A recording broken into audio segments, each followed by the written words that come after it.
Welcome to the NYU Steinhardt Jazz Interview Series, and today we're in Southern California with one of the great saxophone players, composers, woodwind players, one of my all-time favorites, Mr. Tom Scott. Well, you're very kind. Thank you very much for letting me visit with you. Well, I think we'd like to talk about, you had mentioned something just before we started, that you started out as a bebopper.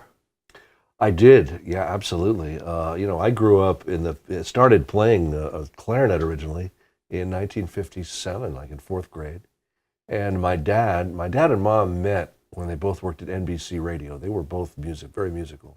My father was a film composer, actually wrote music for many TV shows along the way. But in the course of his wanting to give me a good background, he when I started on the clarinet, he bought me a Benny Goodman, the famous Benny Goodman 1938 Carnegie Hall jazz concert with Lionel Hampton and Harry James and Gene Krupa, Teddy Wilson, all them. And I'm telling you, it spoke to me. Wow. I wore it out. I actually had a phonograph with this 33 1/3 record on it. And I would put the record on, and Benny would get my clarinet out and get some music paper, and Benny would go, but I'd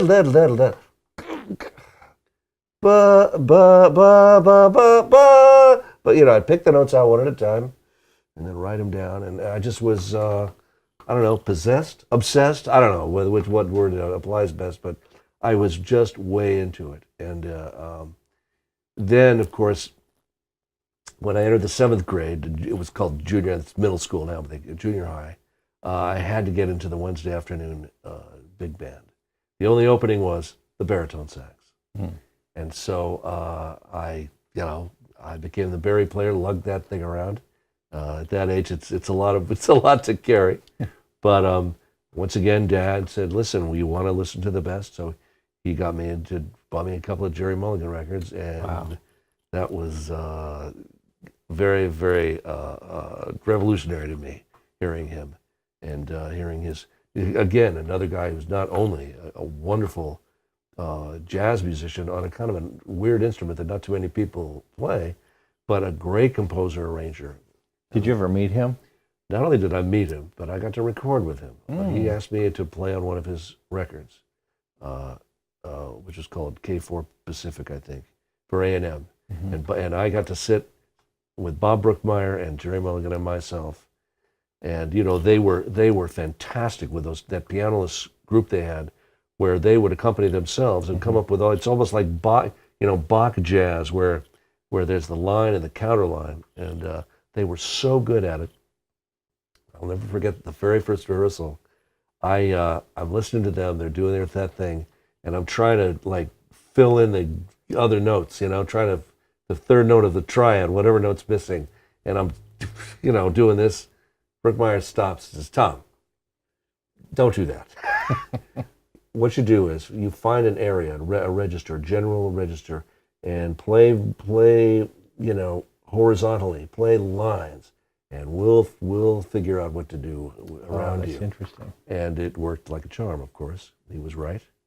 But I felt so privileged to be, to this day, I still get a little bit emotional about the idea. Did you make friends with those guys, hang out? We hung out. Brookmeyer and Mulligan came to my house at one time. They played me a visit. We hung out for the afternoon. Wow. I guess they liked me, thank God. Well, how did they get to know you? Were they familiar with your work? Well, yes. Mulligan had... okay, let's back up a little bit. The first record I ever did was for Bob Thiel, Impulse Records. I had sat in with Oliver Nelson's big band. Right. Oliver moved from New York out to L.A. to do television work. Unfortunately, it cost him his life, but that's another story. But he had a 2-week engagement at a club called Marty's on the Hill, and I was supposed to sub for one of the tenor sax players, and I guess Oliver liked me because he said, "You got the gig."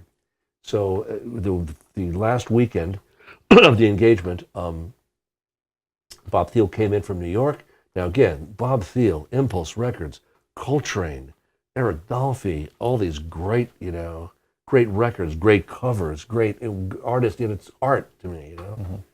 And here he comes, and a really nice guy. And I did my couple of solos on Milestones. I had a solo and a few other things. And at the end of the engagement, it was sort of like Lana Turner at the drugstore, at the pharmacy, the famous story. You know, he looked up for me. I'm on the bandstand. He's down on the floor, and he says, "Hey, kid, you want to make a record for me?" Why, certainly, Wow. Mr. Thiel, I'd love to. And that was from hearing your solo on Milestones? I guess. Yeah. Maybe I don't know. Oliver liked me. Oliver and I became buddies. He actually came to my house a few times. Well, what can you tell us about Oliver Nelson? Just I adored him because he was so damn talented. I loved listening to him to play soprano, any horn he chose to play. But he played a lot of soprano on the record, and God, he just in his harmonic sense, and he did that book. I still have it, Patterns for Saxophone, which it's still if I could get through a few of those exercises and have any breath left, it's victory.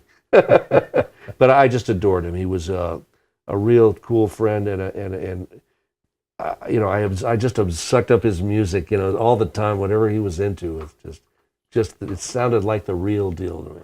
So did he ever talk about the way he voiced stuff like classic things like Stolen Moments? What he said, right? Famous voicings there.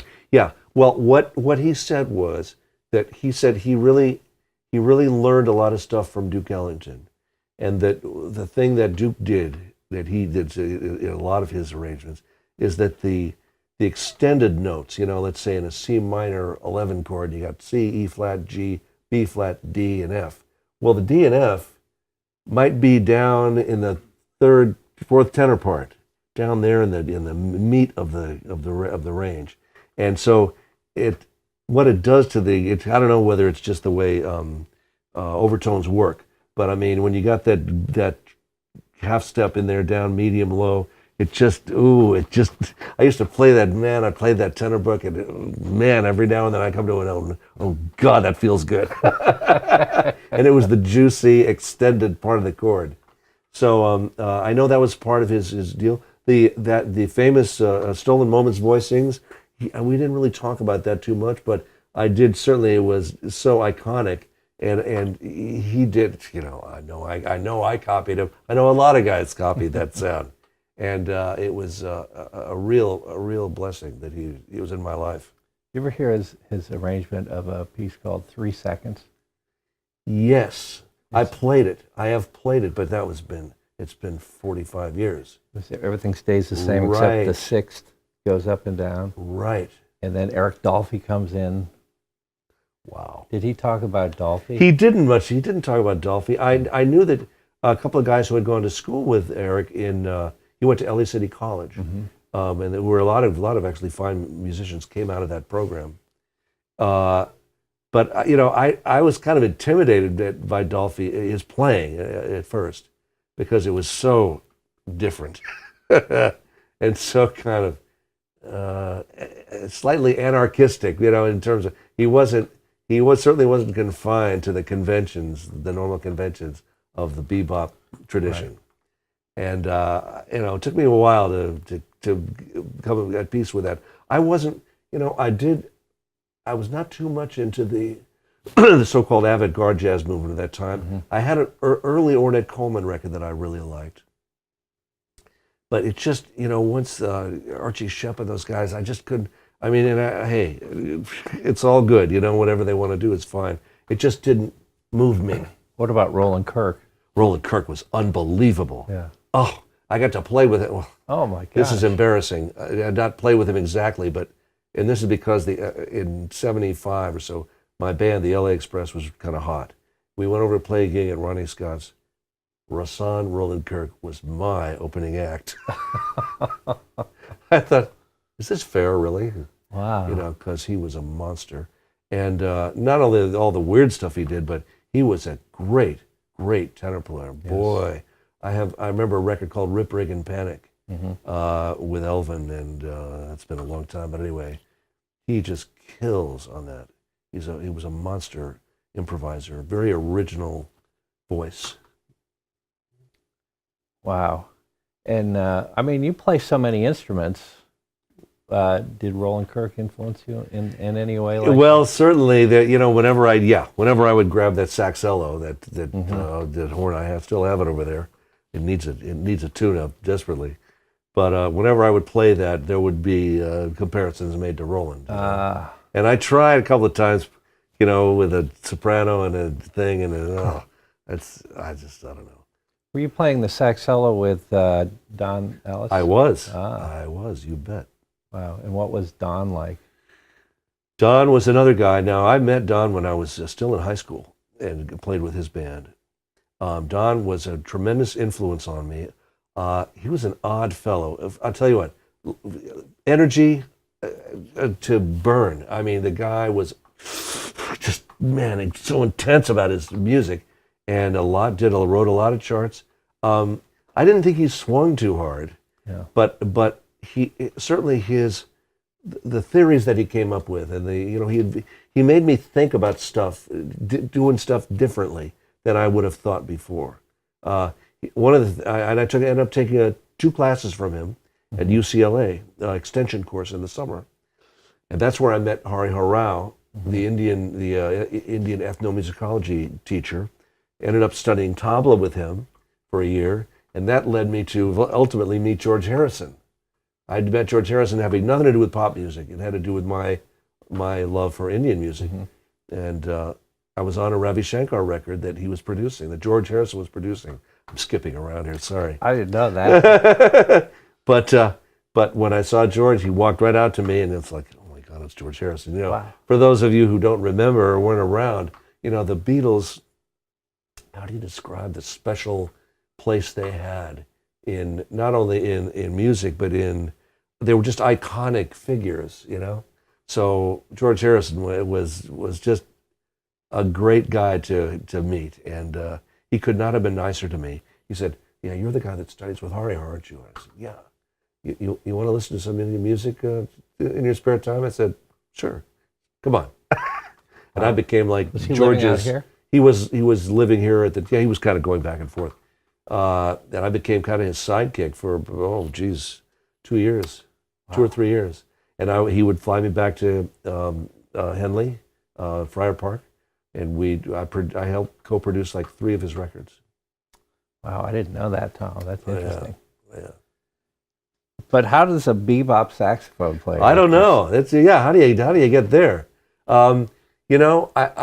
I tell you what, I always had this notion that, not always, but of course, because I did start out a purist, but once I started to realize that good music comes in other forms, that not just bebop and related fields, but there were guys in the country field. I remember my very first record, Glenn Campbell was a sideman, and I was later, about a couple of years later, Glenn became a big star.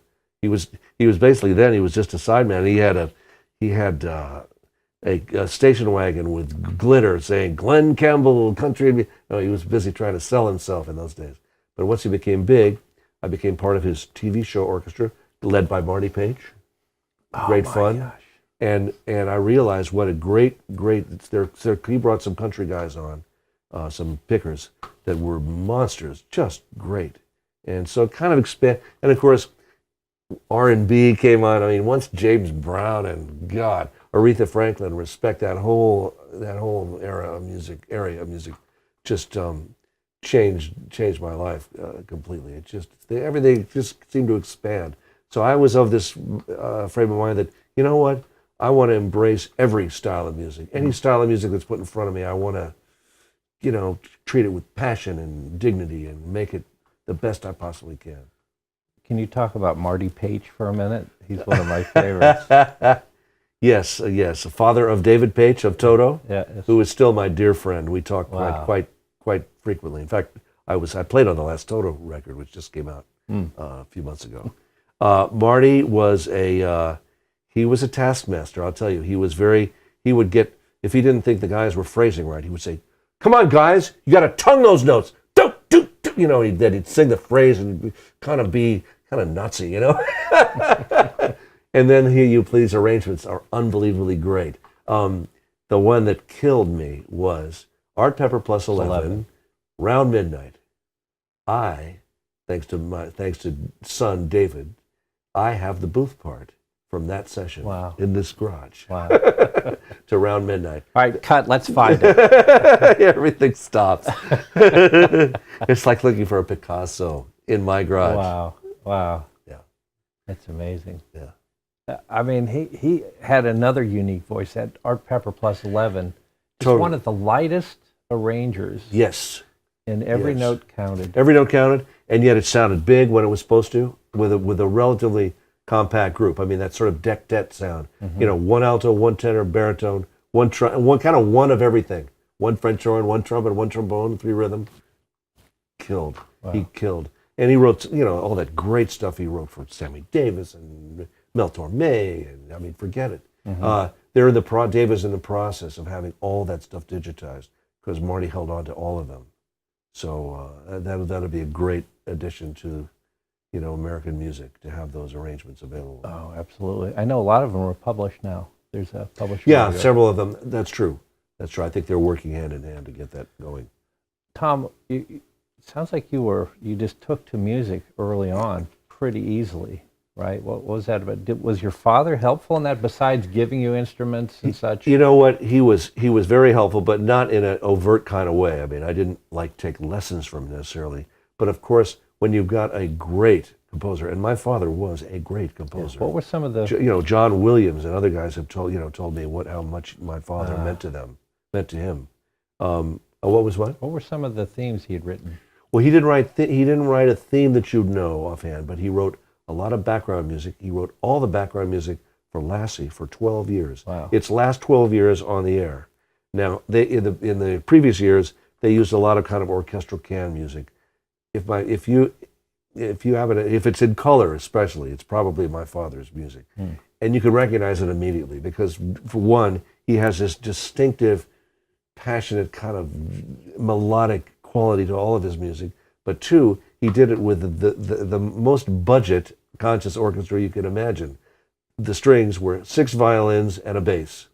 And then there was, and you know, a lot of sessions that I worked as a woodwind player, you have doubles, and doubles pay a little bit more. You know, if you play, say, flute and saxophone, you know, you get 150% of what another guy gets because you're, you know, instead the theory is you're essentially replacing a guy and you should get a bonus for that. However, the Lassie Orchestra, no doubles. Too expensive. So there was a alto flute, English horn, clarinet, and bass clarinet, 1 trumpet, 1 trombone, 1 percussionist, and then, as I say, those 6 violins and a bass. He made more music with that little group than you can imagine. And it was just perfect for that show. You know, when you've got a show where the main character only says ARF, clearly the music sometimes has to let you know what's going on. So you're saying the person that whistled the theme didn't play alto flute too? No, that was before. That was Buzzy Barcelino, although I know the guy who whistled it. That's what I'm talking about. Or knew him. Hey, okay, let me ask you this now. Your Impulse record, Rural Still Life. Yes. The first track is 7/4. It is. Did that come out of your tabla playing? Probably. Well, yeah. Let's see. Do you know what? That tune, I got this right. Yes, that tune was composed by Mike Lang. But Mike knew that there was this thing going on with experimenting with odd time signatures. Yeah. So I'm sure whether he did it to please me or I don't remember the details, but when he played it for me, I got something funky in 7. Really? Do you? Okay, let's hear it. And it was good. It was a go from there. Did you have trouble with a lot of jazz musicians have trouble with 7 and 5? Well, not anymore. I did in the beginning, but I just you know, you do it enough and it starts to get comfortable. I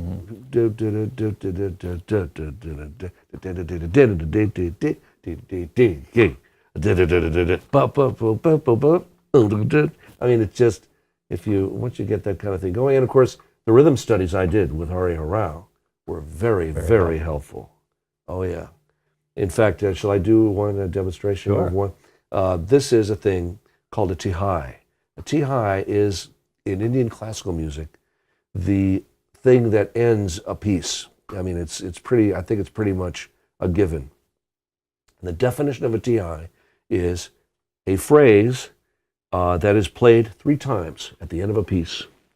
1, 2, 3. Exactly the same each time. There may or may not be pauses in between the 3 phrases.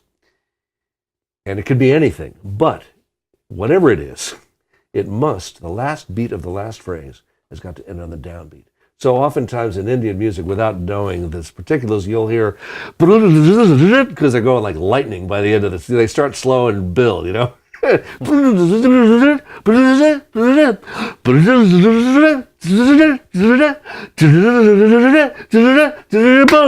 And that's always, you know, they always make it together.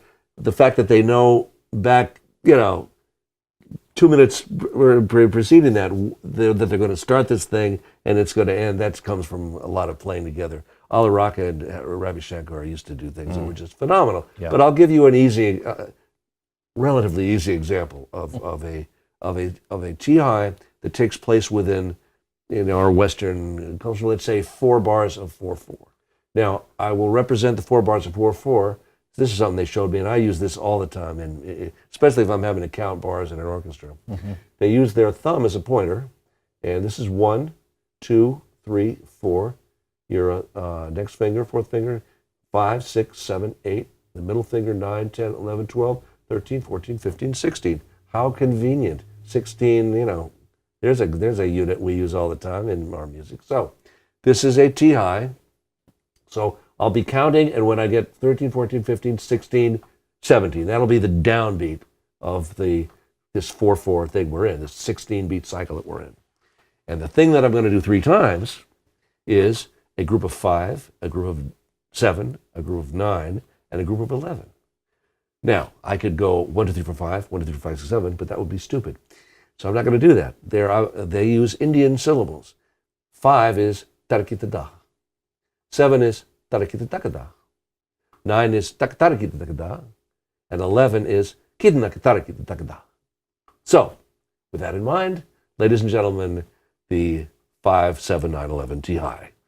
Okay, here we go. Let's see, I'll go to the end of the 13, 14, 15, 16.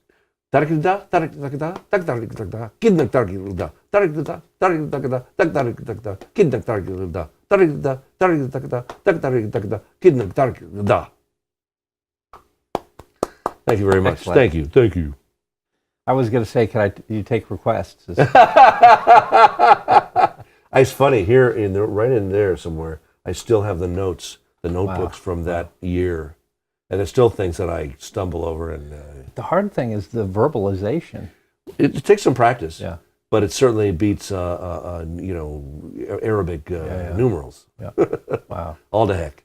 Plus, you're learning that. I learned this at the top. Tarikita da is tarikita da. I mean, it's a way of playing the tabla drums corresponding to those syllables. So it's fun to have kind of go back and forth. Yeah. I tell you what. Not only that, it was fun to do and a great study for me. But I think it did wonders for my sense of time. I think my time got really good because of that. Mm-hmm. And I've always prided myself in being as good a time player as rhythm guys are, which is why I always loved Steve Gadd and Gayle and Richard T. and the masters of time. Well, what situation did you get put into that was really testing your skills? It really took, like you show up and you go, oh my gosh. Well, I could use that as an example. I had this band, the LA Express, and in 73, and we did a record with Joni Mitchell called Court and Spark, and Joni's management set us out on a tour starting in January of 74 with Joni as the headliner, and Tom Scott and the LA Express as the opening act, and then we would do our 35 minutes, whatever it was, our opening set. Then Joni would come out and do maybe 40 minutes by herself. Unbelievable. Mm-hmm. Joni, I must have done, I don't know, 100, but maybe 75 shows with her that year. She never missed a note, a word, or a wrong chord. She was perfect. Wow. I mean, and I'm an improviser, so I stumble occasionally into it. I can like cover it up pretty good, but she's out there with those songs that are very, very exacting. Anyway, after the Joni tour, the band, a couple of guys in the LA Express, John Garrett and Max Bennett, decided that they wanted to be equal members to me, and in so doing, they wanted to eliminate my name from the band's name. It would just be the LA Express. And I said, you know what, that's fine. I don't really care. As long as I'm with a great band, I don't care. So I waltzed into my record company, Lou Adler, who is, if you know who Lou Adler is, if you ever watched Laker games and see Jack Nicholson sitting there on the floor, the guy with the beard next to Jack is Lou Adler. A record genius. He discovered Jan and Dean, Carole King, Cheech and Chong, made a lot of money in those days, and was a real mogul. And he had signed me to this record deal. He signed me before the band actually came into fruition, so he wasn't bound by the band. And I said, so look, Lou, I had a meeting with the guys, and we've decided to make it, not me, just the LA Express. And Lou says to me, Tom, I don't think so. What do you mean you don't think so? Well, he says, frankly, Tom, I don't think you should submerge yourself in a band. I think you have other things that you can be doing in your future outside of just being with them. Oh, honest to God, that never occurred to me. So I had to go back and break the news to the guys that they're not going to go for it. I think to the day John Guerin died, I think he suspected that Lou and I had cooked this up, in order to screw him. But that was not the case. Lou had signed me to legitimately to a solo contract, and he wanted me to fulfill it. And so they ended up leaving. The LA Express left, did a couple of albums for a record label called Caribou, part of Columbia's family. The head of that was a guy named James William Guercio, who had produced the first Blood, Sweat, and Tears at Chicago record. He was another big mogul at that time. So they went off and did that. So Lou says to me, what do you want to do now, Tom? I said, I'd like to record with some of those New York guys that I did. Now, I had met and played with Steve Gadd. He came to LA and did one session with him, and I thought he was phenomenal. Just, a feel that I couldn't even describe. I'd never heard before. And then Ralph McDonald was the other guy I met. Ralph was a percussionist and a wonderful, wonderful songwriter and just a great talker. We hit it off right away. He's a really dark-skinned guy from Harlem, and his parents came from the Caribbean, from Trinidad, Tobago. And he said, Tom, I don't know, I can't explain this, but I think somehow we're brothers. I don't really understand why. Because he was always he was always thinking ahead and planning and, more than just being a player. He was a songwriter, publisher. He was coming up with ideas all the time. He just was an idea man. So I said, well, listen, I'd like to do an album with some of Ralph's favorite New York guys. I know Steve Gadd is going to be one of them. Let me call Ralph. Ralph said, okay, you're coming to New York. Here's what is a jazz, the keyboard chair. Is it jazz or is it more R&B, funk kind of thing? I said, well, both. He said, well, okay. So for the jazz stuff, get Bob James. You're kidding. Bob James would just do a session for me? Oh, yeah. Fantastic. Well, what about the other stuff? Well, there's only one guy for that. That's Richard T. I said, who? He said, what is the matter with you people out there on the coast? Don't you know Richard T's the greatest piano player in the universe? Okay, fine, Ralph, I believe you. He's in, we got him. And I wanted Hugh McCracken to play guitar. And he also suggested Eric Gayle. Now, I had done a gig out here at the Greek Theater that Eric Gayle was on. I loved the way he played. Always. But he just seemed kind of nasty and stern and mean. And I said, Ralph, is he okay? Is he going to be all right? He said, don't even worry about that. He's fine.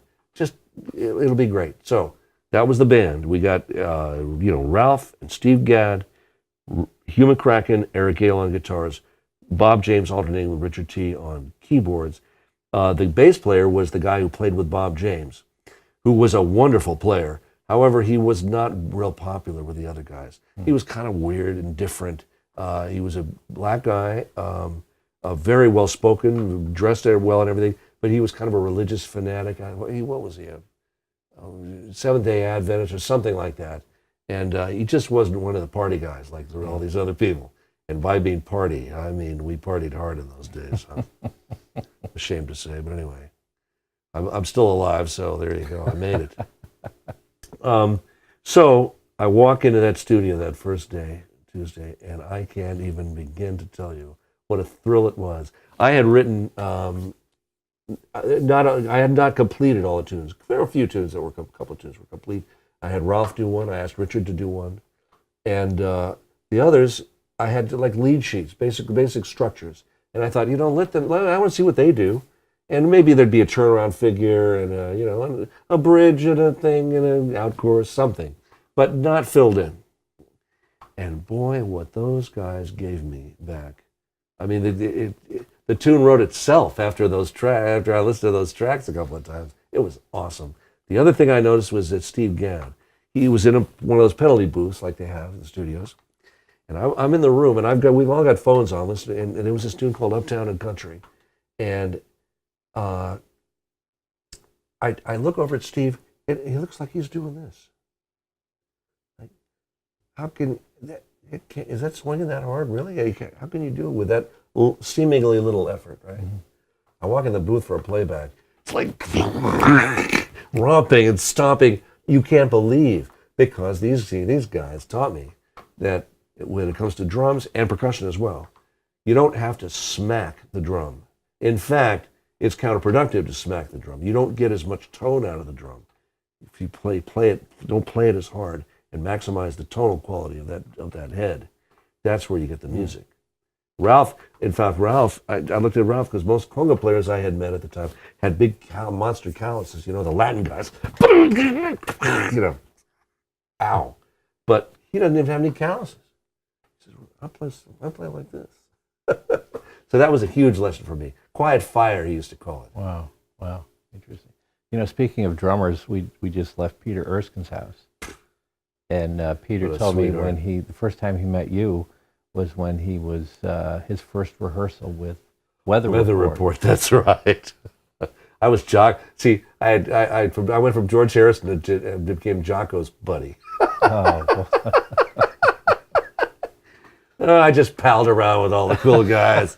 I don't know. I don't forget how that happened. Oh no, I remember how it happened. I was driving down the freeway one day, and I hear on the bass. Mm-hmm.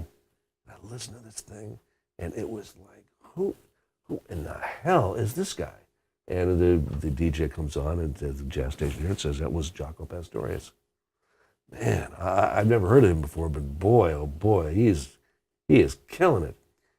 A few months later, I'm walking into A&M Studios, and I hear that sound. That's that guy. So I walk in the studio. Turns out Joni Mitchell has corralled him. Joni, after we made Court and Spark, Joni got way hooked into like Wayne and Michael Brecker and the real more hardcore jazz guys. I think I hate to say this. I have a feeling that she kind of thought I was a little lightweight, a fusion guy, And he's no Wade, but he's no Wade Shorter. That was all right. But that whole Shadows and Light album, right? Yeah. So was that the first one? Jaco? Well, there was Mingus, the Mingus record, I think. Anyway, it was her first encounter with Jaco. Anyway, and I walked in the studio, and he was just warming up. She wasn't even there yet. And I said, hi, I'm introduced myself. I used to play with this chick. But apparently you and a few other guys are going to take over. Good luck. And he just was funny and nice and warm, friendly, very self-effacing. Oddly enough, he was, in fact, during our hang time that we did later on, he used to call us the Hang Dynasty. He would get, fueled by alcohol and other things, but he would get incredibly kind kind of sad about his.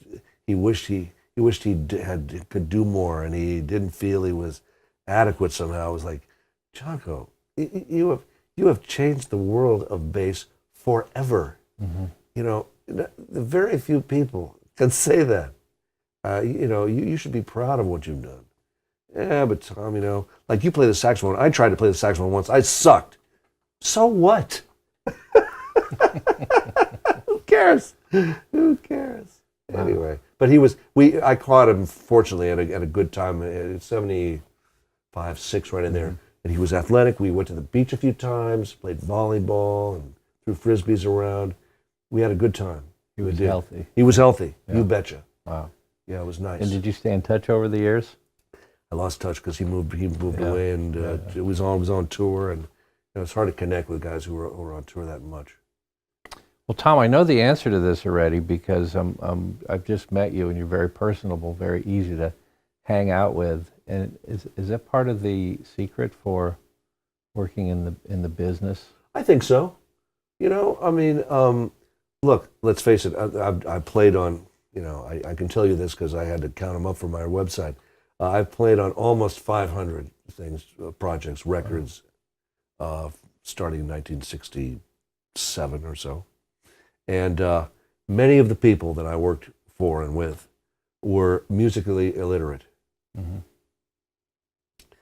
And I could easily have intimidated them by walking in and, you know, saying, well, what do you mean you want it more green? What do you mean? Do you want a half note, or, you know? But that wouldn't have done anybody any good. And furthermore, I was kind of fascinated. Once I again experienced this sort of idea. You know, music is an expanding universe, and I want to expand my brain along with it. You know, maybe you can learn something from a guy, or in Joni's case, a girl who says she'd like it more yellow. What does that mean? Did Joni read music? No, heck no. She didn't know what chord she was playing.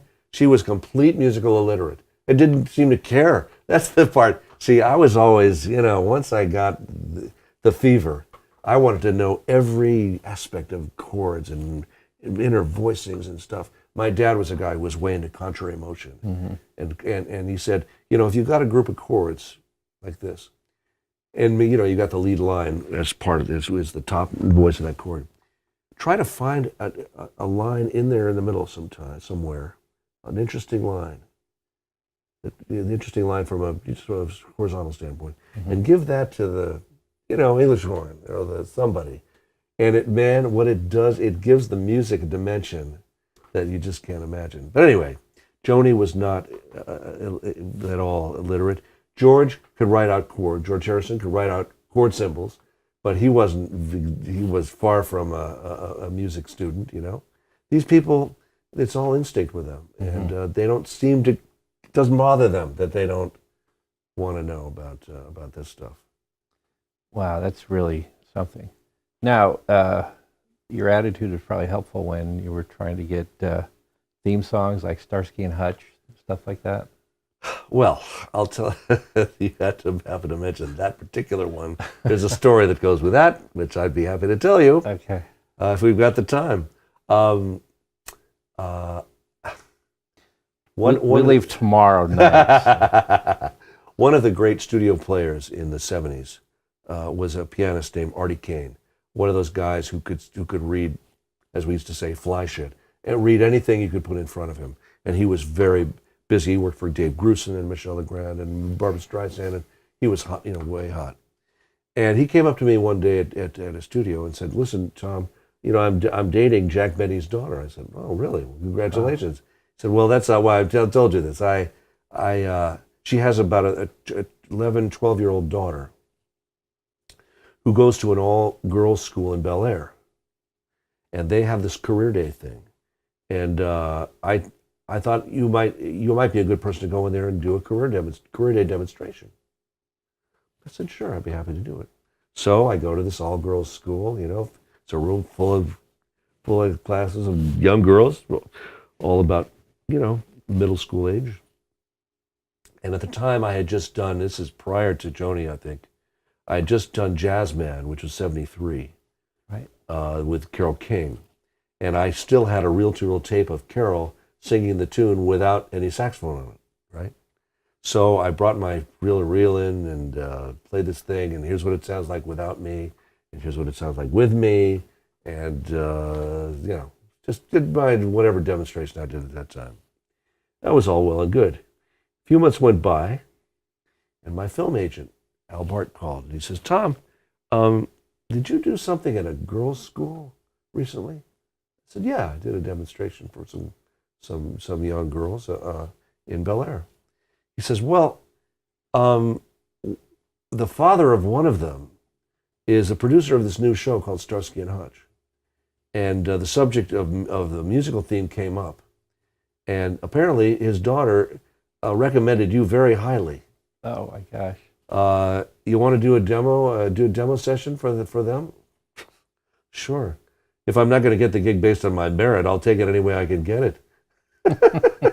So we went into TT&G Studios upstairs there in Highland and Sunset, and did 3 tunes. Wilton Felder, who just passed, played bass on it. Joe Sample played piano. I believe Paul Humphrey, the drummer, played drums. As I recall, Larry Carlton played guitar, and me. And we did 3 tunes. I knew that the one that became the Hart Starsky and Hutch theme was the first of those 3. I knew that was the one.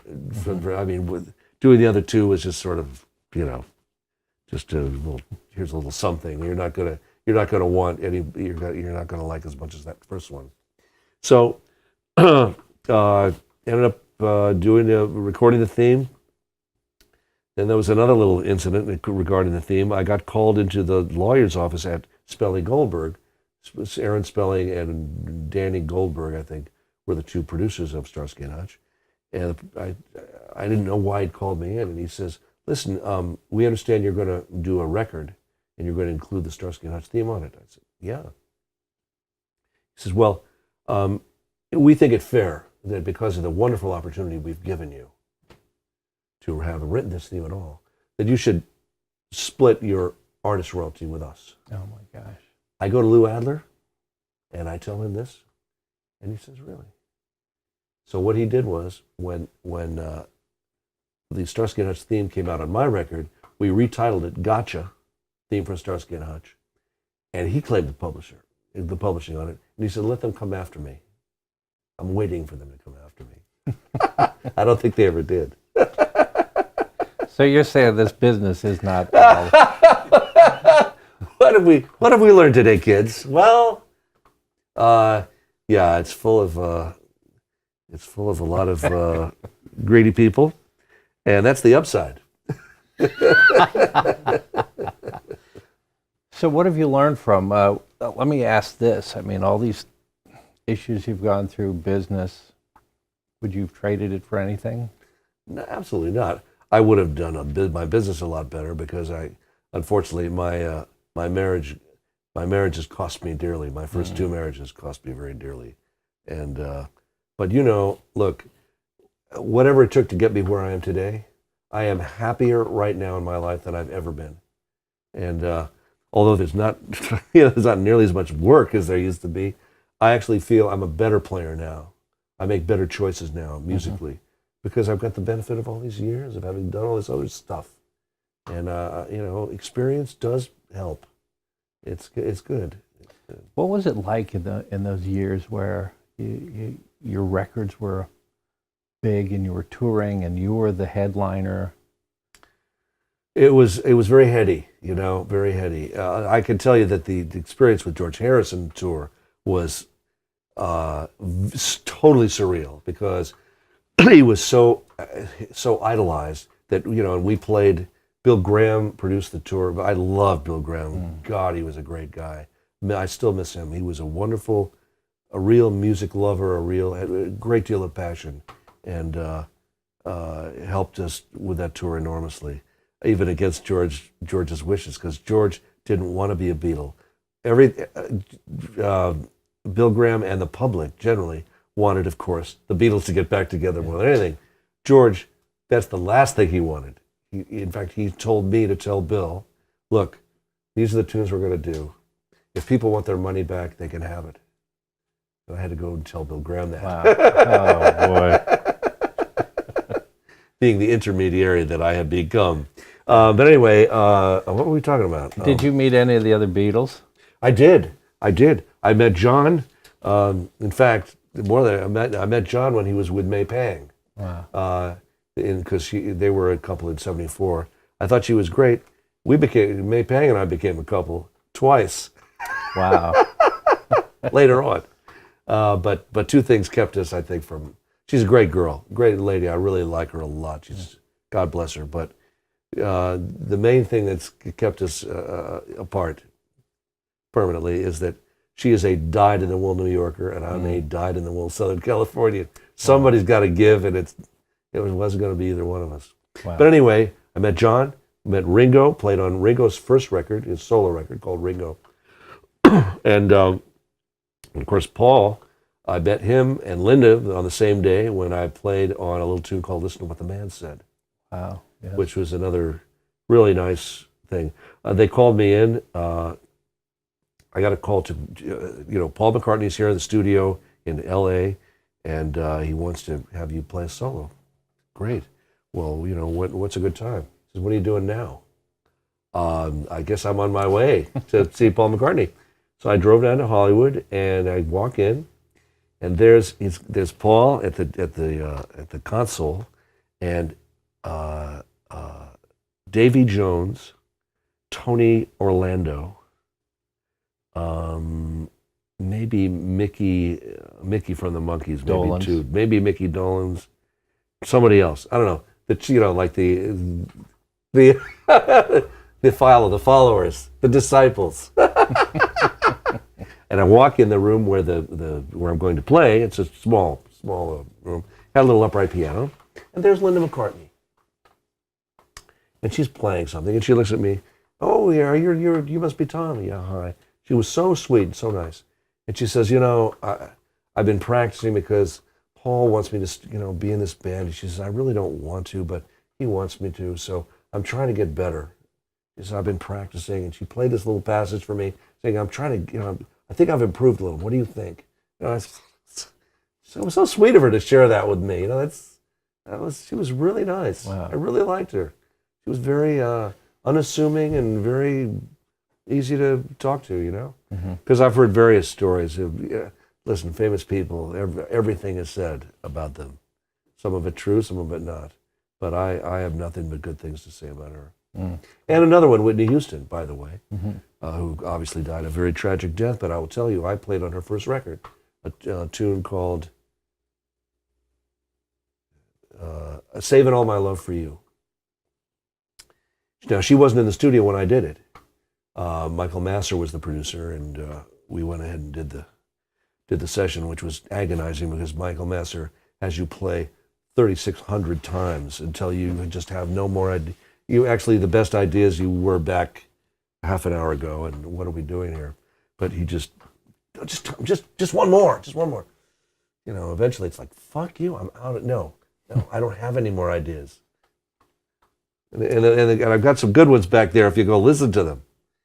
But anyway, I got through the session, and I don't know, 4 or 5 months go by, and the phone rings.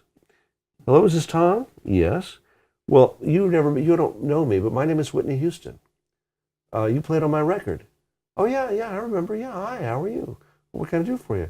She said, well, I just called to thank you for a wonderful job you did, and I really, really appreciate it. The album's coming out real soon, and I look forward to having, telling people about you, and I appreciate it. Thanks again for doing it. Now, say what you will about you, Whitney Houston. She certainly had an untimely end. But nobody before or since has ever called me and thanked me for work I did on their record. Not that I'm expecting it, but I'm just saying, she went out of her way to do that. People, you have to actually decide to pick up the phone and make that call. And, people have other things to do. I just thought it was real sweet of her. Wow. Well, Tom, I just want to tell you right now that I'm going to call you when I get back to New York to tell you how great you were on this recording. You can suck up. You're welcome to suck up if you want. Thanks so much. This is such an honor to meet you. Well, thanks. My pleasure. And maybe we'll do it again sometime. I'd be up for that. I got some more stories for you. Okay. I love it. Thank you.